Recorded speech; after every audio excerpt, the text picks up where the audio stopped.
তোমার একটা অভ্যেস আমায় বরাবর তোমার প্রেমে পড়তে শেখায়, তোমাকে আমার অভ্যাস করতে শেখায়।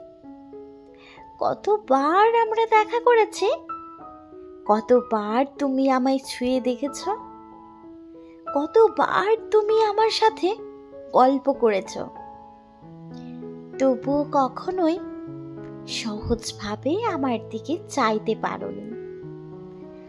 আমি ভাবে ভোলা প্রেমিক, তোমার আমার মধ্যকার প্রেম চোখের মধ্যে আনতে ব্যাকুল হয়েছি বারবার।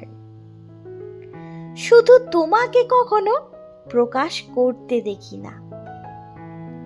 হৃদয়ের মধ্যকার প্রেম আর অনুভূতি চোখের তারাই এসে স্থির হয়েছে বারবার।